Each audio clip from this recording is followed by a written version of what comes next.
Bienvenidos al episodio número 2 de previsiónfuneraria.net.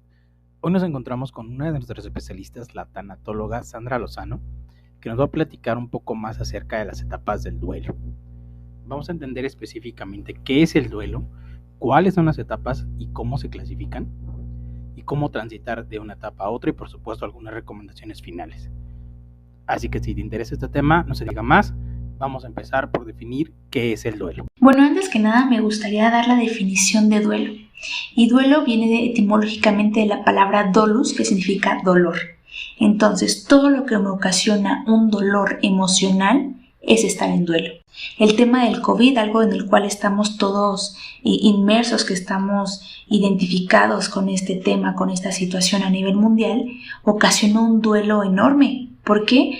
Porque no podíamos salir de nuestras casas, porque no podíamos ir a trabajar, porque no podíamos ver a nuestros familiares, porque si yo salí contagiada, pues bueno, mi salud se vio vulnerada o la de un ser querido. Si falleció alguien cercano, pues también no podía ir al velorio, no pude estar en este encuentro humano con el otro directamente. Entonces, todo eso ocasiona un duelo, un dolor emocional, que muchas veces nos hace preguntarnos qué voy a hacer con este dolor, cuánto tiempo va a durar mi duelo, qué voy a hacer con mi dolor. Entonces hay muchas preguntas existenciales y que nos cuestionan mucho internamente para saber cómo lo voy a manejar.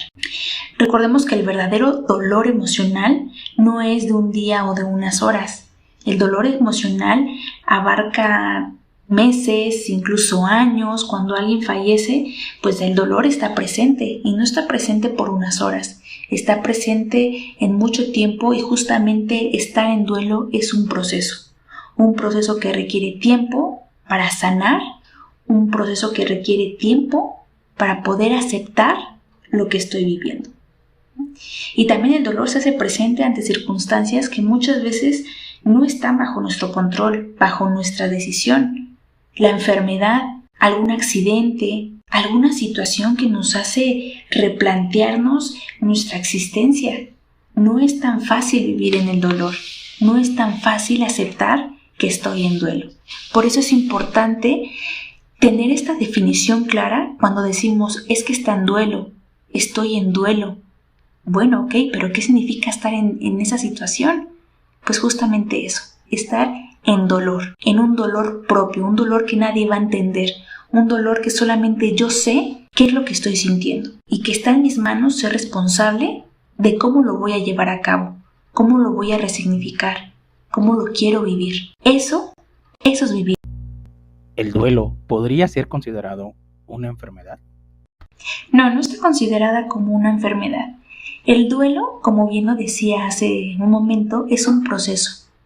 Es un proceso como tal, como cualquier otro tipo de proceso que requiere tiempo, que requiere ciertos pasos para poder llevarlo a cabo. En la cuestión del dolor, pues bueno, es un proceso que va a requerir tiempo, que va a requerir una introspección, que va a requerir esta voluntad propia para poder querer salir adelante ante una situación que muchas veces me detiene, que muchas veces me limita a continuar con mi vida, a continuar con mi día a día, a continuar con mis actividades, a querer tener una nueva actitud.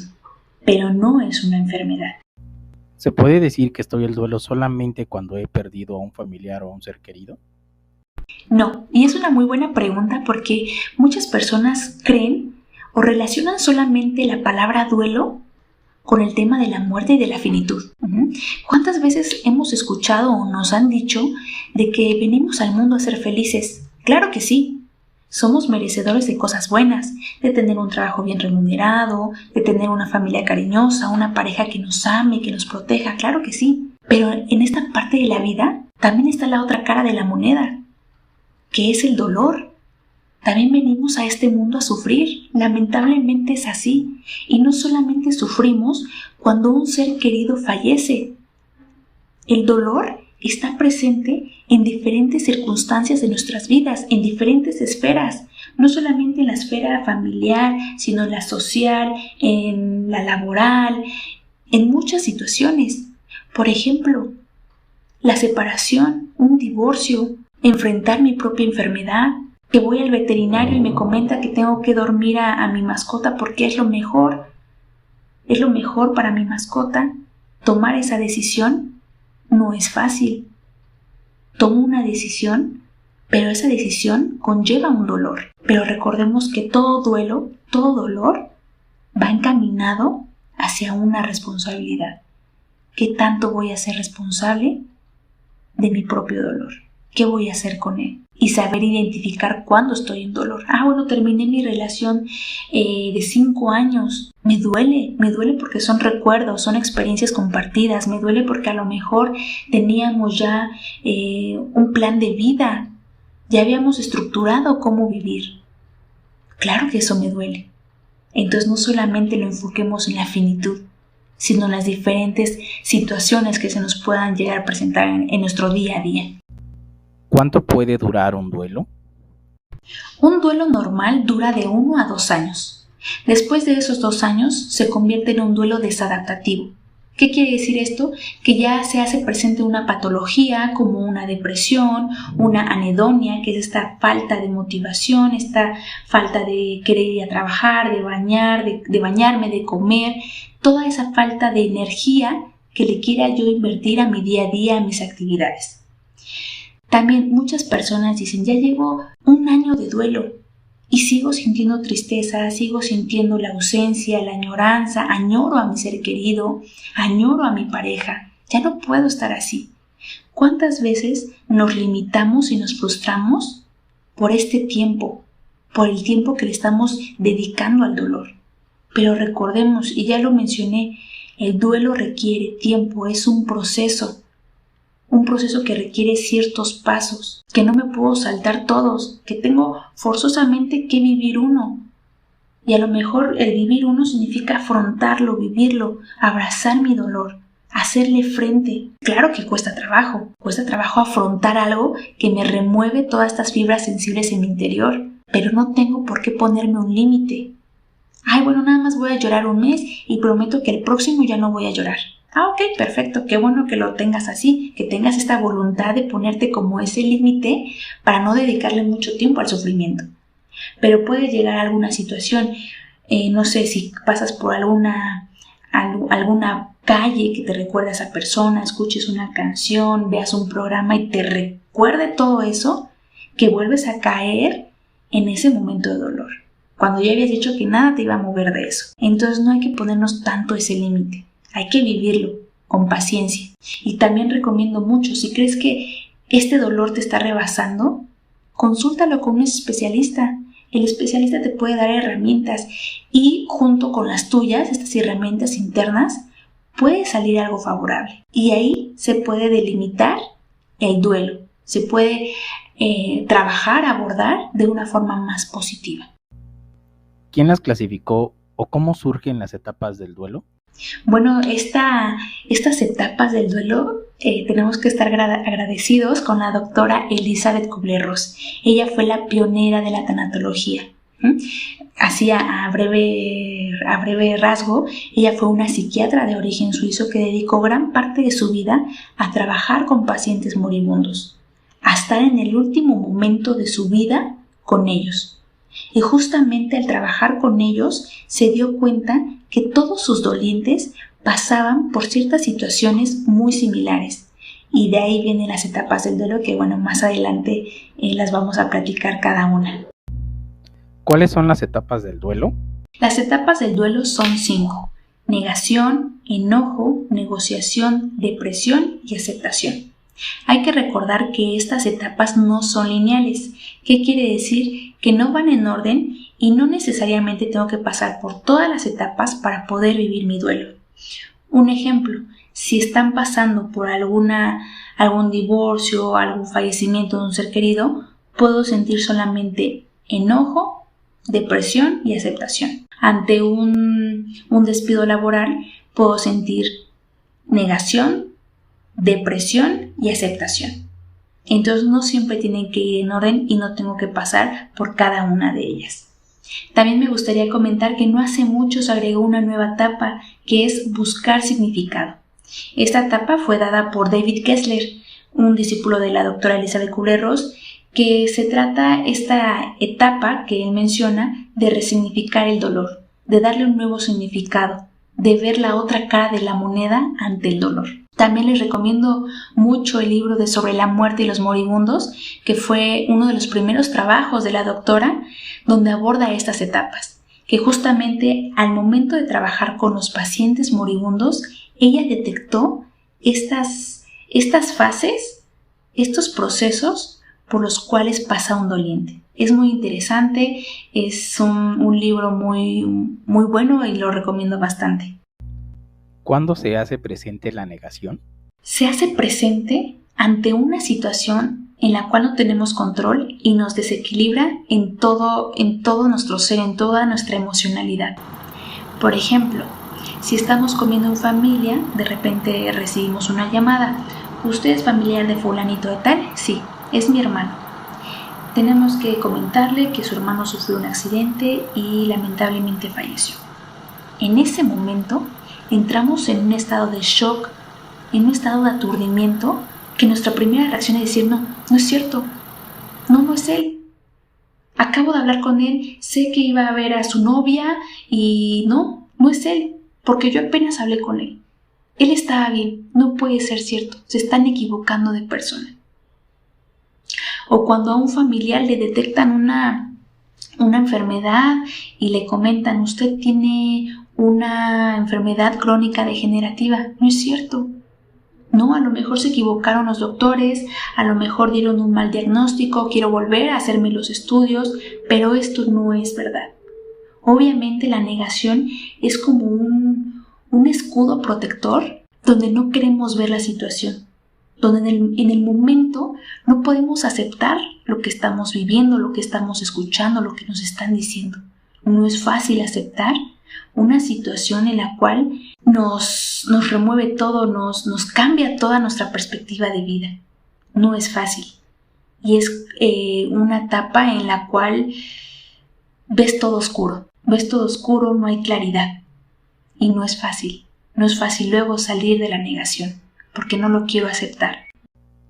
¿Cómo vive el doliente el enojo? Lo vive con mucha rabia, con mucha ira, ¿no? Es algo que a lo mejor no puede controlar, que nace muy dentro de su ser, que quiere explotar y quiere decir groserías, quiere maldecir, quiere soltar todo ese dolor de una u otra forma.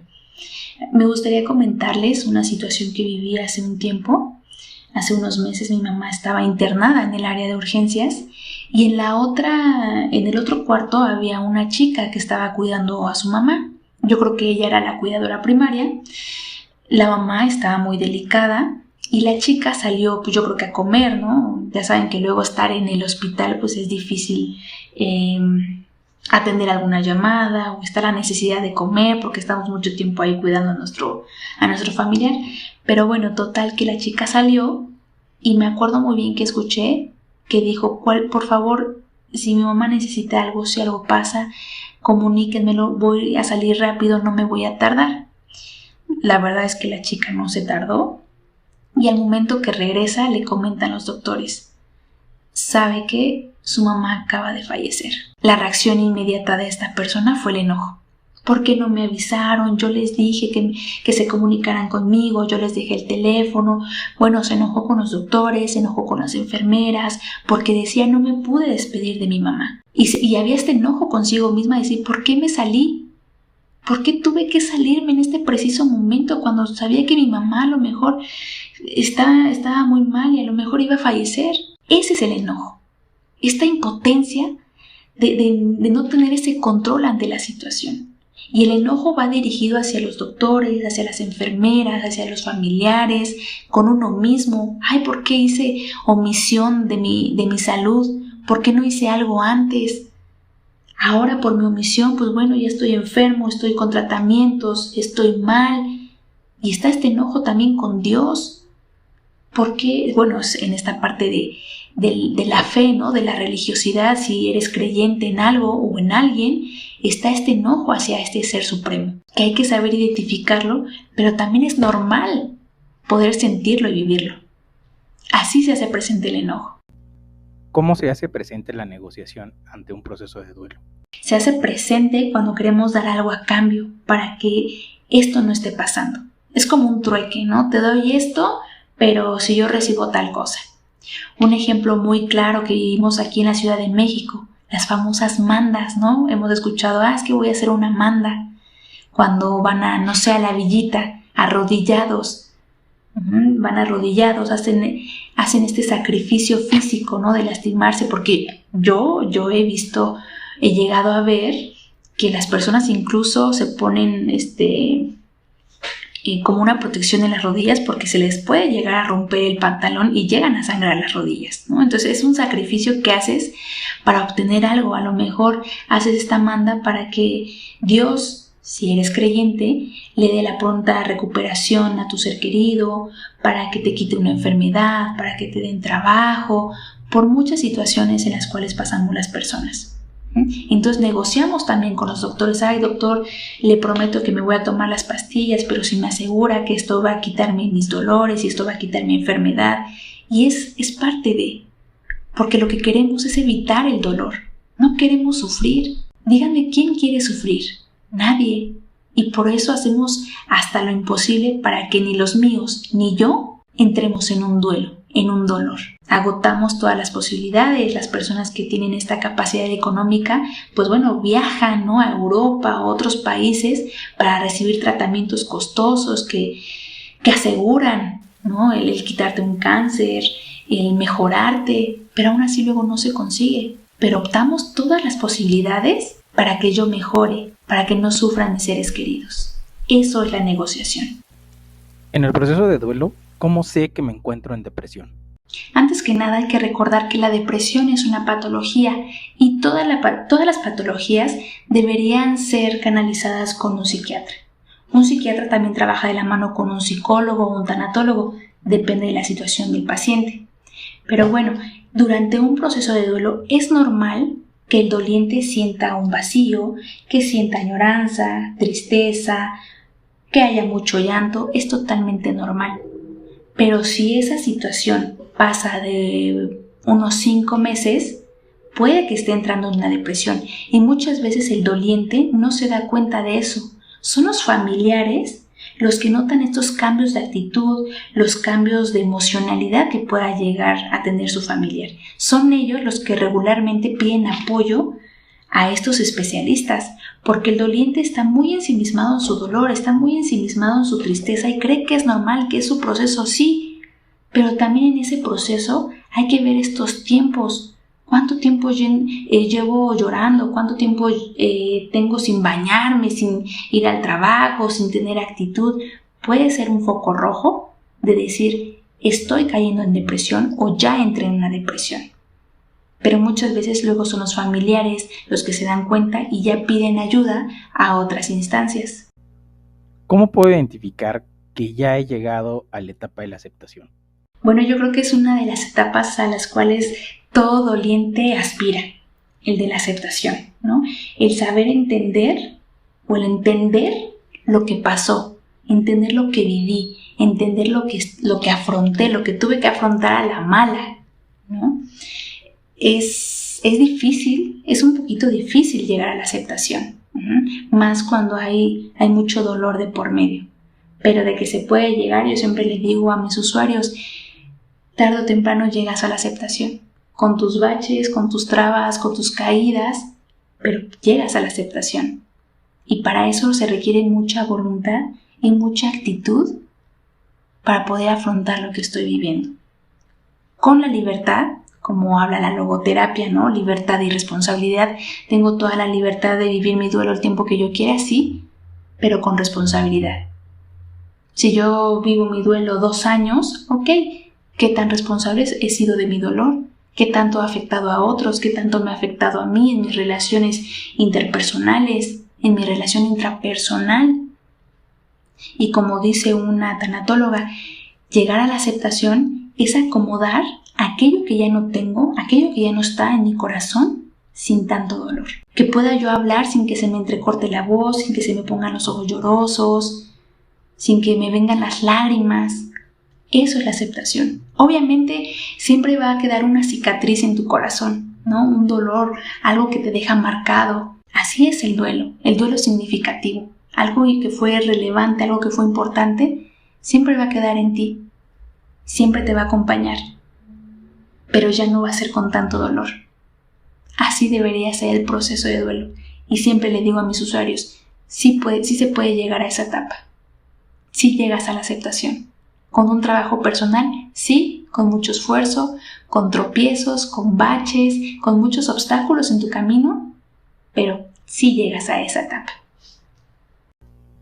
¿Siempre va a ser necesario que yo transite por cada una de estas etapas?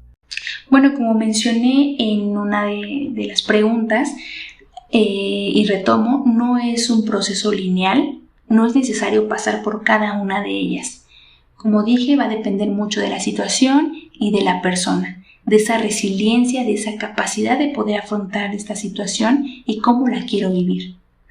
A lo mejor si yo soy muy temperamental, pues bueno, mi duelo va a ser enfocado en el puro enojo y al final la aceptación. O si soy muy vulnerable ante estas situaciones, puede ser que llegue primero a la depresión y después a la negación y al final la aceptación. Pero va a depender mucho de uno y no es necesario pasar por cada una de ellas. ¿Qué me puede ayudar para que pueda transitar de mejor manera mi proceso de duelo? Ayudaría mucho hacer uso de tus refugios, pero de estos refugios positivos, por ejemplo, estar acompañado de tu familia, de tus amigos, estar en el trabajo, hacer alguna actividad, algún deporte, estar en alguna terapia, escribir, ¿no? O sea, que tengas un diario terapéutico donde puedas descargar toda tu emocionalidad. El hecho es de que estés en situaciones o con personas que te ayuden en tu proceso, que tú te sientas bien, que sientas ese cobijo, que sientas esa compañía sincera y de apoyo, que sepas que esto te está ayudando, porque también hay refugios totalmente negativos. Por ejemplo, si antes fumabas 2 cigarrillos al día y ahorita traes mucha emocionalidad, la descargas fumando de toda la cajetilla, y eso no es un refugio positivo porque está dañando tu salud. Entonces hay que saber mediar qué me hace bien y qué no me está ayudando en este proceso. Todo lo que te haga sentir bien, con lo que te sientas cómodo, esa es la mejor forma para transitar tu proceso de duelo. Así que ahí lo tienes. Si quieres saber más acerca de estos temas, puedes visitarnos directamente en previsiónfuneraria.net. Ahí mismo en nuestra sección especialistas podrás contactar en cualquier momento a Sandra Lozano si quieres recibir atención profesional. Te lo súper recomiendo. Muchas gracias por escucharnos y hasta la próxima.